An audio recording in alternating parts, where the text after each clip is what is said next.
Hello students, welcome to my YouTube channel.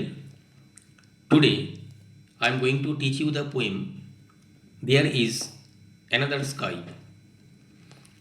This poem is written by Emily Dickinson. Emily Dickinson was an American poet of the 19th century. She lived a lonely life. Most of her poems are motivational and philosophical. These are unique to her era and are characterized by simple and short lines. She often used slant rhymes and unconventional capitalization and punctuation. Her poems are the songs and hymns of life in all its shades. There is Another Sky is a motivational poem with a message of never say die. It is a Petrarchan sonnet with an octave and a sestet. The poet is communicating to her brother Austin through a letter. She encourages her brother not to get depressed under any circumstances and pleads to him to return home. Life is full of challenges. One can tackle the challenges with a positive attitude. The poem ends on an optimistic note. The brighter garden stands for choices that life offers to all.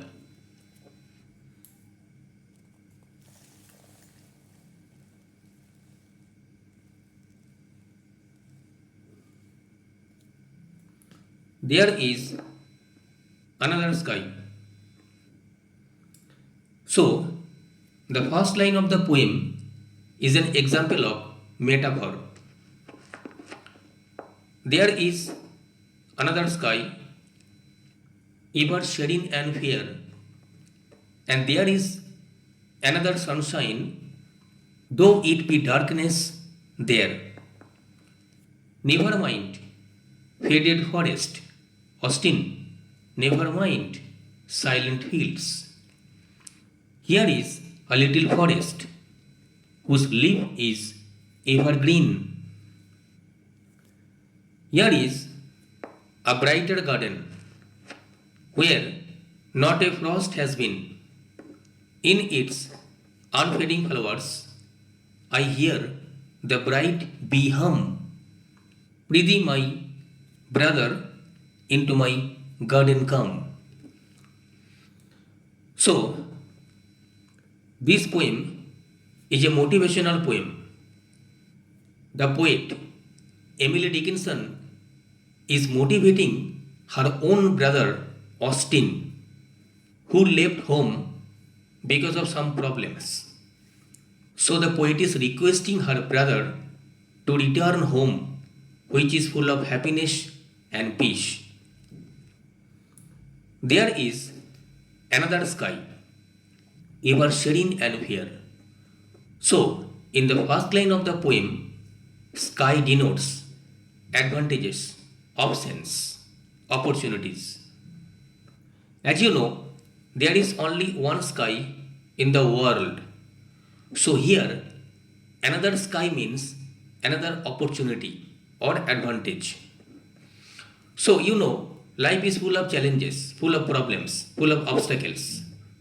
So, if you face any kind of problem in your life, don't get depressed, don't worry, don't think too much, because you will get many opportunities in your life. So, never break down. Ever serene and fair, the sky is serene. Serene means peaceful, calm, and fair. Fair means beautiful. So, the opportunity is really good. The place is full of happiness and peace, full of beauty. And there is another opportunity or sunshine. Sunshine means opportunity or advantage, options, chance. So, if you lose one chance or one opportunity, don't worry, don't think too much, because another option is open to you. Though it be darkness there, though you may face some problems, darkness means negative aspect of life. So, life is full of problems, predicaments, obstacles, challenges. So, we have to find out the peace and happiness. Never mind, faded forest Austin. Austin, don't break down, don't think too much. Sometimes you may face problems in your life. So don't break down, don't get depressed, don't worry. There is nothing to worry. Here is a silent little forest. Never mind, faded forest Austin, never mind, silent fields. Here is a little forest. So never mind and never mind are being repeated. So it is repetition. Faded forest. F are being repeated. So this line is an example of alliteration. Here is a little forest. Little forest is an example of metaphor. Whose leaf is evergreen. This line is an example of hyperbole.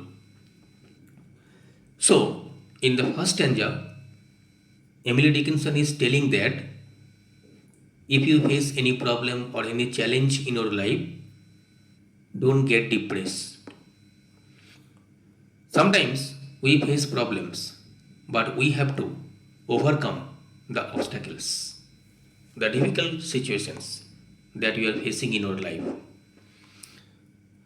So, here is a little forest. Forest means indirectly the poet is referring to her own house or home, which is full of happiness and peace. Here is a brighter garden where not a frost has been. Brighter garden means the poet is referring to her house or home, which is full of brightness, happiness, peace, and pleasure. Garden refers to the Garden of Eden, that is heaven or paradise. Where not a frost has been. Frost means any kind of negative aspect of life, either death or change. It is unfading flowers. This line is an example of hyperbole. I hear the bright bee hum. This line is an example of onomatopoeia because sound is being denoted. So, there are forms of life on earth. For example, bee. Bee is a creature. So, life is existing in this earth, in this place, in this land, which is like a heaven or paradise. Prithvi, my brother. So the poet is requesting her brother. Prithvi means please. This word is archaic or old. In modern English, it means please. Please, my brother, into my garden come. The last line is an example of inversion. So, my brother Austin, please return home. Don't mind anything. Please come back. So, in the poem, the poet is requesting her brother to return home, which is full of happiness and pleasure. The poet is telling in her letter that life is full of challenges, life is full of problems, life is full of predicaments, life is full of obstacles. So, under such circumstances, we should not feel depressed. We should encourage ourselves. We should motivate ourselves. And we should work with a positive attitude. Sometimes we get depressed under difficult situations, but we have to overcome. We have to tide over the problems. Then only we will be successful. So, our attitude should always be positive. Don't feel any negative quality or any negative things in your mind. Always think positively. Never think negatively. Because negative thinking may demotivate you, and positive thinking will always motivate you.